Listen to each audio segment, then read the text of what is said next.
Hey, welcome back to another episode of Screw the W2. And today I got a fellow MCC Rebel, Slate tonight, if you will, Phil Brinks, Brinks Web Solutions. Correct me if I'm wrong, Phil, I think you're a year ahead of me in high school, but obviously we've connected, been in track and classes, whatnot throughout the years. And as you might have ascertained from the name of his company with Web Solutions. Phil is the one that's helped design, keeps up to date, hosts all that tech guru stuff I don't understand with the Wealth and Freedom Nexus website. So, Phil, welcome to the show. Thanks, John. Thanks for having me. You bet. Now, obviously, we've talked quite a bit in the past. You and I have both read Rich Dad Poor Dad, Cash Flow Quadrant, etc. Both entrepreneurs. But before you started Brinks Web Solutions, taking us back, what was your previous W-2 job, and what was kind of like a normal day, so to speak? Yeah. Well, it kind of revolves around the same industry, and so Okay. that was I was part of fitness management. I worked with a couple different places here in Sioux Falls, Sanford related, um, and great places to work. Don't get me wrong, but and then I moved to Parks and Rec. Okay. Actually, was my last official W-2. So, and that was day to day stuff. We looked at the pools around Sioux Falls. I ran one of the community centers here in Sioux Falls. A lot Okay. of the activities, 200 to 300 kids after school every Oof. day. So summers were good because you actually got out of the community center. You got to go to some of the parks, some of the Okay. skate parks and the pools and things like that. But essentially, a lot of what I did before was management, Okay. um, managing people in different industries. So Good. yeah. Nice. And now you may have just already answered this, but I'll let you answer it anyways. As far as with your last W-2 job, was there or what was your I got to get out of here moment? Or was it that one day when you had 300 kids running around you, you're like, okay, yeah, let me do something different now? Well, I've always wanted to do something else. I've Okay. always wanted to, I've always had some sort of side hustle, some sort of business ideas at least. I know I did when I was doing the fitness because I was selling some supplements on the side. Okay. Um, but the writing kind of hit the wall when I got fired from my city job. Oh, So a little bit of a reverse bump. Um, gotcha. but to be honest, I think a lot of people need to get fired from jobs to wake up a little bit and to see that there is something different. Hmm. So for me, I got fired from my W-2. The very next day, I went to a gym that I had worked out at and asked if I could be a personal trainer. Okay.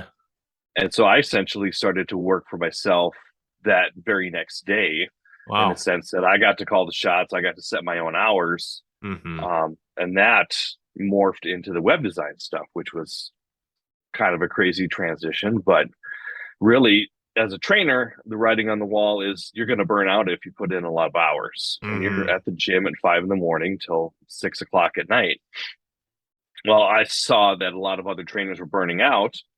So Mm. I threw a polo and khaki shorts in my gym bag and I started to make sales calls and started to do some networking Okay. um, uh, for web design. And I had some access to a company that was working with white label reselling web design. I've always been kind of tech driven, and so I figured, well, let's give this a shot because they had really good customer support on that platform, and then it kind of morphed into you know that web design taking over the personal Okay. training, but essentially me calling the shots. So Okay. yeah, So, and then from well, getting fired from your W-2, doing the training next after that, and then morphing into the web design. How long ago was that, or how long of a time from training to doing the web design full time? yeah. I was personal training for about 6 months before I decided I needed to do something else. Okay. I had built up a full client load, which is probably about 30 to 35 hours a week of actually training clients, Okay. which is pretty heavy. And so I was starting to feel the strains of essentially burnout. I'm like, I gotta supplement this with something where, I'm getting paid when I'm not always clocking in and clocking out. Okay. which is kind of the W-2 mentality. Even as a Hmm. personal trainer, you're only getting paid when you're working. Right. And so that was 2011, Okay. was when I kind of launched my web design business. Okay. And it took about 2 to 3 years to replace my income as a Okay. trainer. But then never looked back. And Yep. it'll be 12 years in January. Oh wow, congrats. Yeah, thanks. With no formal web training background Oh wow, or yeah, marketing. yeah. So Well, nowadays with Google and YouTube and well, Ask Siri even on our iPhones, I think just about anything with the exception of maybe neurosurgery is probably at our fingertips nowadays. So, all yeah, right. So, start with web design. You said that was January of 2011. The W-2 job, yours is a little bit different now.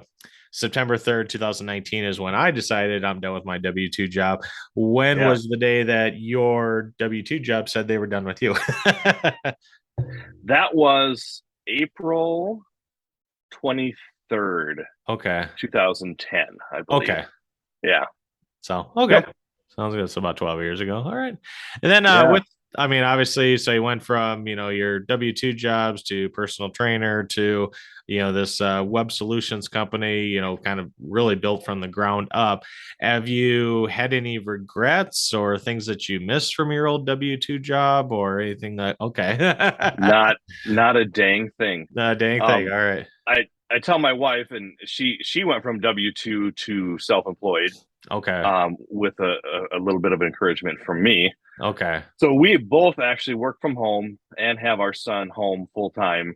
So Okay. we're stay at home, work at home, play at home parents. Gotcha. Okay. Um, but I tell my wife that I'm unemployable at this point.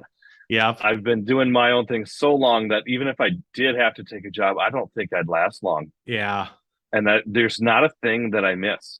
Okay. Not one thing that I mean, because I've met more people doing this than I ever did, confined to a W-2 or just working with coworkers. So yeah, I can't think of any element that I actually miss from that transition. Okay. So yeah, and everyone's a little different. I mean, I miss, I'll say, very, very little of my old W-2 job. I will say that there's a bunch of coworkers that I do miss and some, Mm, common people that I saw every day that I maybe see once or twice a year now, but weighing the pros and cons, I think it, definitely outweighs it. So well, you must have had good coworkers then. well, not all of them, but so there's definitely all those people. It's like I don't have to see them anymore. So, Yeah, exactly. so now, and I know you've kind of alluded to this, obviously, with you being able to work at home, your wife being able to work at home, and being able to spend time with your son, staying at home. What has been the best thing about your whole, journey going into the self-employed arena from 2011? So, freedom, Okay. freedom and flexibility for me were things that I saw because my dad is an electrical contractor. Hmm. He's owned his business for as long as I can remember. So watching my dad be able to do what he wanted to do when he wanted Okay. to do it, having that freedom and flexibility. I knew when I was 18, when I took a job with the lumber yard in Slayton, Minnesota. I Okay. watched those guys. I'm like, you know what? I want to be the guy that calls the shots, not because I like being in charge, but Hmm. because I get the freedom and flexibility to say, I'm not asking for permission to go on vacation. I'm Sure. not asking for permission to go to the bathroom or Yup. or any of these other, pardon my stupid restrictions that I Yep. had when I was a W-2. The hoops I had to jump through just to show progress with different programs and things like that Hmm. was such a pain. Yep. To be able to have the flexibility in my career and then also the freedom outside of it to say, you know what, we're going to go to Mexico this week. Hmm. I'm just going to work from there. Yep.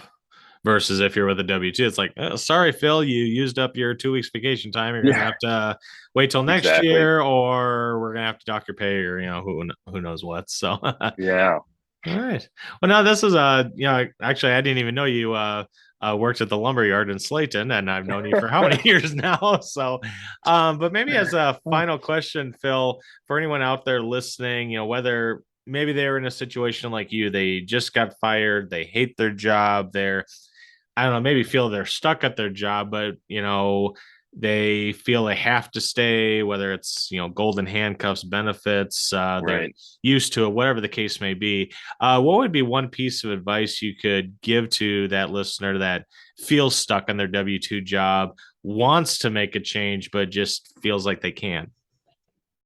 You know, keep your eyes open Okay. and be proactive in the way that you look for a plan B, because you don't fail to plan, you don't plan to Yeah. fail, you fail to plan. Mm-hmm. And so for me, I had a kind of a plan B in place roughly, and that did help when I got fired. But Okay. I think if you're stuck with where you're at, having the desire to look for something else, there's so many opportunities. One of our Mm-hmm. classmates from MCC taught English to Chinese students while living in Ireland. Wow. And it all because of the opportunities that are created with the internet. Yep. And so there's so many different resources and tools available, but you have to be able to look for them. Yep.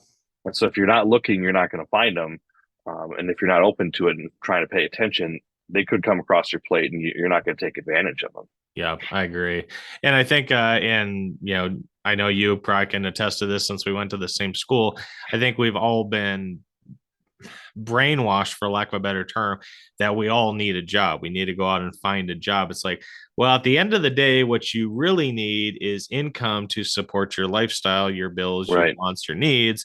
We've just been programmed that the only way to do that is to get a job. But as long as you're bringing value in the world, whether that's by services or products or contracting jobs or whatever the case may be, income opportunities out there are extremely abundant, whether it's Right. me being a real estate investor, or you designing websites for your clientele that correct me if I'm wrong, but I believe is worldwide now. Is that correct? Mostly US. I've Okay. worked with some international clients before. Yeah. Okay. So sounds good. All right. Well, I appreciate your time taking time out of your schedule, Phil, to do this interview. Hope this Yeah. helps a lot of my listeners out there, and hope to have you back on my show or the podcast in a later time.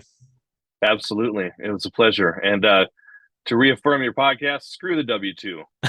Perfect. For sure. So do it. Love it. Make the jump. All right. Thanks, Phil. You got it.